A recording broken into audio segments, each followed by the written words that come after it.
Limitations of IC analysis ആണ് നമ്മൾ നോക്കാൻ പോകുന്നത്. ഇത് ഒരു പ്രീവിയസ് ഇയർ ക്വസ്റ്റ്യൻ പേപ്പറിൽ ഒരു വർഷം ചോദിച്ച ക്വസ്റ്റ്യൻ ആണ്. ലെനാർഡ് ബ്ലൂംഫീൽഡ് ആണ് IC അനാലിസിസ് ഇൻട്രൊഡ്യൂസ് ചെയ്തത്. അപ്പോൾ ഈ IC അനാലിസിസ് എന്തിനാണെന്ന് വെച്ച് കഴിഞ്ഞാൽ സ്ട്രക്ചറൽ ലിംഗ്വിസ്റ്റിക്സിലെ ഒരു മെത്തേഡാണ്. നമുക്കൊരു സെൻറ്റൻസിൻ്റെ സ്ട്രക്ചറിനെ അനലൈസ് ചെയ്യാൻ വേണ്ടി കൊണ്ടുവന്നൊരു മെത്തേഡാണ് ഇമ്മീഡിയറ്റ് കോൺസ്റ്റിറ്റ്യുവൻ്റ് അനാലിസിസ്. അതായത് ഒരു സെൻറ്റൻസിനെ അതിൻ്റെ ഇമ്മീഡിയറ്റ് പാർട്ട് അല്ലെങ്കിൽ കോൺസ്റ്റിറ്റ്യുവൻസ് ഓർ എലമെൻറ്റ്സ് ആയിട്ട് എങ്ങനെ നമുക്ക് ഡിവൈഡ് ചെയ്യാം, how can we study those elements, അതാണ് ഇതിനകത്ത് നോക്കുന്നത്.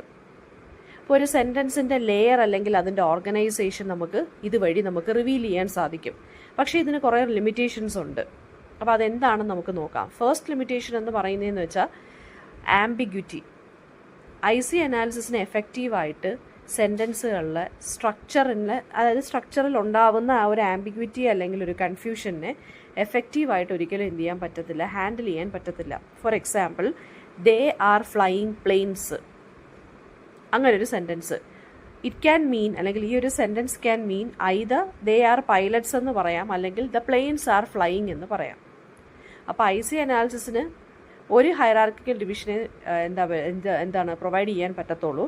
അതിനുള്ള പോസിബിൾ ആയിട്ടുള്ള ഇൻ്റർപ്രിട്ടേഷൻസ് തരാൻ പറ്റത്തില്ല. അതായത് ദേ ആർ ഫ്ലൈയിങ് പ്ലെയിൻസ് എന്ന് വെച്ചാൽ അവർ പൈലറ്റ് ആയതുകൊണ്ട് അവർ ഫ്ലൈ ചെയ്യുന്നു, അല്ലെങ്കിൽ ദ പ്ലെയിൻസ് ആർ ഫ്ലൈയിങ് എന്നുള്ളത് നമുക്ക് രണ്ടായിട്ട് നമുക്ക് വേണമെന്നുണ്ടെങ്കിൽ മീൻ ചെയ്യാം. അപ്പോൾ അങ്ങനെയുള്ള ആംബിഗ്വസ് ആയിട്ടുള്ള അല്ലെങ്കിൽ ആംബിഗ്വിറ്റി സെൻറ്റൻസുകളിൽ എക്സ്പ്ലെയിൻ ചെയ്യാൻ IC അനാലിസിസിന് പറ്റുകയില്ല, അല്ലാതെ പോസിബിൾ ഇൻ്റർപ്രിട്ടേഷൻസ് തരാൻ പറ്റുകയില്ല. അതിൻ്റെ ആ ഒരു ഹൈറാർക്കൽ ഡിവിഷൻ മാത്രമേ പ്രൊവൈഡ് ചെയ്യാൻ സാധിക്കുകയുള്ളൂ. Second one is lack of semantic information. IC analysis focus ചെയ്യുന്ന പ്യുവർലി ഓൺ സ്ട്രക്ചറിനെയാണ്. അതായത് അതിൻ്റെ മീനിങ്ങിനെ അത് ഇഗ്നോർ ചെയ്ത് കളയും, സെമാൻറ്റിക്സിനെ അത് ഇഗ്നോർ ചെയ്ത് കളയും ഒരു സെൻറ്റൻസിൻ്റെ. അതായത് വേർഡ്സ് ഗ്രൂപ്പ് ചെയ്ത് എങ്ങനെയാണ് ഒരുമിച്ച് കിടക്കുന്നതെന്ന് കാണിക്കാൻ പറ്റും, പക്ഷേ വൈ ഈ കോമ്പിനേഷൻസ് വരുന്നു, അല്ലെങ്കിൽ അത് മീനിങ് ആണോ അല്ലയോ ഈ കോമ്പിനേഷൻസ് എന്നുള്ളത് ആർക്ക് എക്സ്പ്ലെയിൻ ചെയ്യാൻ പറ്റുകയില്ല, IC അനാലിസിസിന് എക്സ്പ്ലെയിൻ ചെയ്യാൻ പറ്റുകയില്ല. അതായത് സെൻറ്റൻസസ് ഗ്രാമാറ്റിക്കലി കറക്റ്റ് ആയിരിക്കും, പക്ഷേ മീനിങ്ലെസ് ആയിരിക്കും. Colourless green ideas sleep ഫ്യൂരിയസ്ലി, grammatically correct ആണ്, പക്ഷേ ഇതെന്തുവാ, മീനിങ് ഇല്ല. കുറേ വേർഡ്സിനെ കമ്പൈൻ ചെയ്ത് അറേഞ്ച് ചെയ്ത് വെച്ചിരിക്കുകയാണ്. അപ്പോൾ ഒരു സെമാൻറ്റിക് ആയിട്ടുള്ളൊരു ഇൻഫർമേഷൻ അല്ലെങ്കിൽ സെമാൻറ്റിക് മീനിങ് പ്രൊവൈഡ് ചെയ്യാൻ IC അനാലിസിസിന് പറ്റുകയില്ല. ഗ്രാമർ മാത്രം അല്ലെങ്കിൽ സ്ട്രക്ചർ മാത്രമേ നോക്കത്തുള്ളൂ, അത് മീനിങ്ങിനെ ഇഗ്നോർ ചെയ്ത് കളയും. Inability to show deep structure, അതാണ് അടുത്ത ഒരു ലിമിറ്റേഷൻ എന്ന് പറയുന്നത്. ആ ഒരു സെൻറ്റൻസിൻ്റെ സർഫസ് സ്ട്രക്ചർ മാത്രമേ നമുക്ക് അറിയാൻ സാധിക്കുകയുള്ളൂ.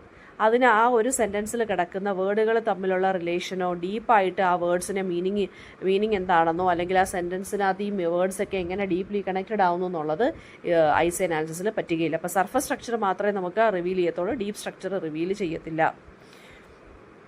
Four example, John broke the window, അല്ലെങ്കിൽ the window was broken by John. അപ്പോൾ ഇത് ജോൺ ബ്രോക്ക് ദ വിൻഡോ, ആ ഒരു റിലേഷൻ ഉണ്ടല്ലോ, ജോൺ ബ്രോക്ക് ദ വിൻഡോയും രണ്ടാമത്തെ സെൻറ്റൻസിനകത്ത് ആ വേർഡുകൾ തമ്മിലുള്ള റിലേഷന് the window was broken by John. ഇത് രണ്ടിനെ നമുക്ക് ഒരുമിച്ച് നമുക്ക് ഡീപ്പ് അല്ലെങ്കിൽ എന്താ പറയുക, ഈ ഒരു IC അനാലിസിസിൽ നമുക്ക് ഒരിക്കലും റിവീൽ ചെയ്യാൻ സാധിക്കുകയില്ല. കാരണം രണ്ട് സെൻറ്റൻസിനും അതിൻ്റെ സർഫസ് സ്ട്രക്ചർ ഡിഫറെൻ്റ് ആണ്. Next one is limited to simple sentences. IC analysis short and simple സെൻറ്റൻസിൽ മാത്രമേ നല്ല രീതിയിൽ വർക്ക് ആവത്തുള്ളൂ. കോംപ്ലക്സ് അല്ലെങ്കിൽ കോമ്പൗണ്ട് സെൻറ്റൻസസിൽ അത് വളരെ ടയർസം ആയിട്ട് തോന്നും. മൾട്ടിപ്പിൾ ക്ലോസസും ഫ്രേസസും ഒക്കെ ഉള്ളതാണെന്നുണ്ടെങ്കിൽ IC അനാലിസിസിൽ അല്ലെങ്കിൽ നമ്മൾ വരയ്ക്കുന്ന IC ട്രീ ഉണ്ടല്ലോ, അത് വളരെ complicated and difficult to interpret ആയി മാറും. Next one is neglect of transformational aspect. അതായത് എങ്ങനെ സെൻറ്റൻസ് ഒരു ഫോമിൽ നിന്ന് മറ്റൊരു ഫോമിലോട്ട് ട്രാൻസ്ഫോം ചെയ്യുന്നു, അതായത് ആക്റ്റീവിൽ നിന്ന് പാസീവിലോട്ട്, അല്ലെങ്കിൽ ഒരു സാധാരണ ഒരു സെൻറ്റൻസ് എങ്ങനെ ഒരു ഇൻ്ററോഗേറ്റീവ് അതായത് ക്വസ്റ്റ്യനിങ് സെൻറ്റൻസ് ആയിട്ട് മാറുന്നു എന്നുള്ളത് IC അനാലിസിസ് വെച്ച് നമുക്ക് ഒരിക്കലും എക്സ്പ്ലെയിൻ ചെയ്യാൻ സാധിക്കുകയില്ല, അതിന് പറ്റുകയില്ല. അടുത്തേന്ന് വെച്ചാൽ no account of word classes and functions. IC analysis വേർഡ്സിനെ കോൺസ്റ്റിറ്റ്യുവൻസ് ആയിട്ട് ഡിവൈഡ് ചെയ്യുന്നുണ്ട്, പക്ഷേ അതിൻ്റെ ഗ്രാമാറ്റിക്കൽ ഫംഗ്ഷൻ എന്താണെന്നോ ഏതാണെന്നോ അങ്ങനെ ആയിരിക്കത്തില്ല ഡിവിഷൻ നടത്തുന്നത്. ഗ്രൂപ്പിങ്ങിലായിരിക്കും ഇത് ഫോക്കസ് ചെയ്യുന്നത്, അല്ലാതെ അത് ഓരോ വേർഡുകളും തമ്മിലുള്ള റിലേഷൻസിൽ അല്ലെങ്കിൽ റിലേഷൻഷിപ്പിൽ ഇതിനൊരു റോളും ഇല്ല. മെക്കാനിക്കൽ ഡിവിഷൻ വിത്തൗട്ട് കോണ്ടെക്സ്റ്റ്, അതാണ് 7th ലിമിറ്റേഷൻ. ഈ ഒരു അനാലിസിസ് വളരെ മെക്കാനിക്കലും ഫോർമലുമാണ്. അത് ഈ വേർഡ്സിൻ്റെ ഓർഡറിൻ്റെ ആ ഒരു ഫിസിക്കൽ ഓർഡർ ഉണ്ടല്ലോ, അതിനെ ബേസ് ചെയ്ത് മാത്രമാണ്, ഞാൻ അതാ പറഞ്ഞത്, സർഫസ് സ്ട്രക്ചറിനെ ബേസ് ചെയ്ത് മാത്രമാണ് IC അനാലിസിസ് വർക്ക് ചെയ്യുന്നത്. അതൊരിക്കലും ഡീപ്പ് സ്ട്രക്ചറിനെ ബേസ് ചെയ്തിട്ടല്ല. കോണ്ടെക്സ്റ്റോ അല്ലെങ്കിൽ അതിൻ്റെ മീനിങ്ങോ ഒന്നും ഇത് നോക്കത്തില്ല. ഇനി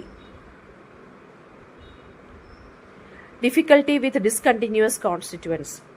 ചില ലാംഗ്വേജസിനകത്ത് അല്ലെങ്കിൽ ചില സെൻറ്റൻസ് കൺസ്ട്രക്ഷൻസിനകത്ത് നമുക്ക് കുറച്ച് ഡിസ്കണ്ടിന്യൂസ് ആയിട്ടുള്ള എലമെൻറ്റ്സ് കാണാൻ സാധിക്കും. അതായത് ചില ഫ്രേസസ്, ചില വാക്കുകളൊക്കെ കുറച്ച് സെപ്പറേറ്റഡ് ആയിട്ട് കിടക്കും. അങ്ങനെയുള്ളതിനെ ഐസി അനാലിസിസിന് പ്രോപ്പറായിട്ട് റെപ്രസെൻറ്റ് ചെയ്യാൻ പറ്റുകയില്ല. For example, the book I gave to Mary yesterday.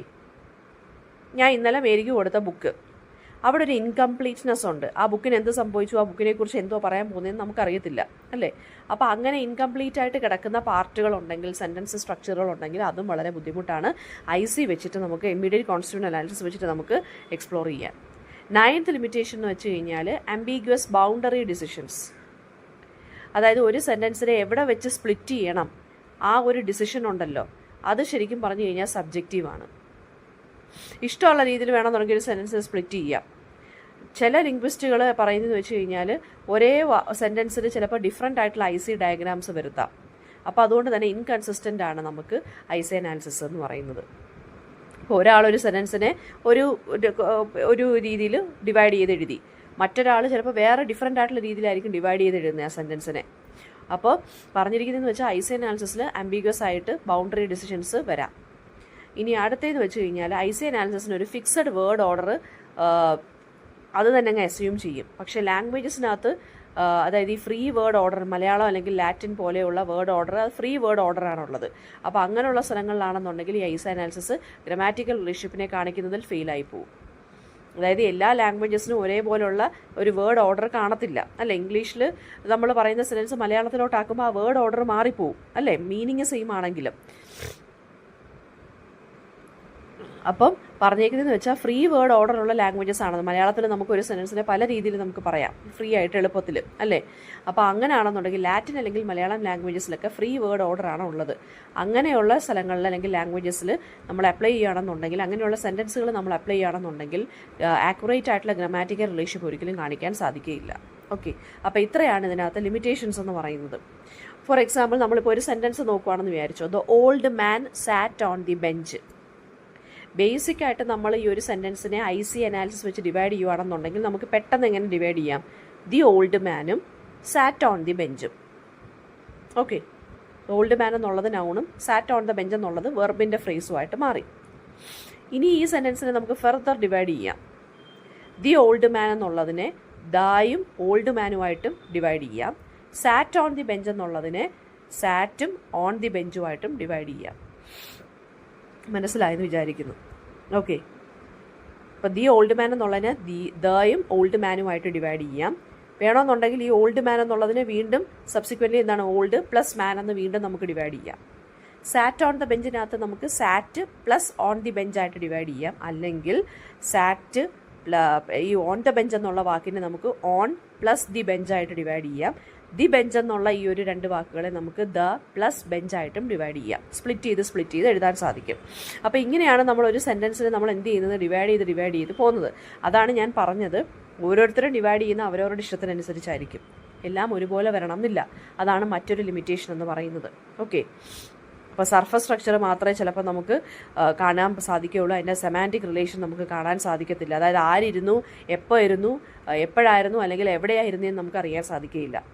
Deep സ്ട്രക്ചറിനെ കാണിക്കാൻ സാധിക്കത്തില്ല. അതുപോലെ തന്നെ ട്രാൻസ്ഫോർമേഷൻസിനെ ഒന്നും കാണിക്കാൻ സാധിക്കില്ല. ആക്റ്റീവിൽ നിന്ന് പാസീവിലോട്ട് ഒരു സെൻറ്റൻസിനെ നമ്മൾ മാറ്റുകയാണെന്നുണ്ടെങ്കിൽ ആ ട്രാൻസ്ഫോർമേഷൻ എങ്ങനെ ഹാപ്പൻ ചെയ്തു എന്നുള്ളത് ഇതിനകത്ത് കാണാൻ പറ്റുകയില്ല. പിന്നെ അതുപോലെ തന്നെ മീനിങ് നമുക്ക് കാണാൻ ഇതിനകത്തുനിന്ന് പറ്റുകയില്ല, അല്ലേ? അതുപോലെ തന്നെ കോംപ്ലക്സ് സെൻറ്റൻസസ് ആണെന്നുണ്ടെങ്കിൽ ഡയഗ്രാംസ് വളരെ കൺഫ്യൂസിംഗ് ആയിട്ട് മാറും. സിമ്പിൾ സെൻറ്റൻസ് ഒക്കെ ആണെന്നുണ്ടെങ്കിൽ നമുക്ക് ഇതുപോലെ സ്പ്ലിറ്റ് ചെയ്ത് പതുക്കെ എഴുതാം. ഒരുപാട് വലിയ ലോങ് സെൻറ്റൻസ് ആണെന്നുണ്ടെങ്കിലും ഡിവൈഡ് ചെയ്ത് എഴുതാൻ വളരെ ബുദ്ധിമുട്ടായിരിക്കും. ഓക്കെ.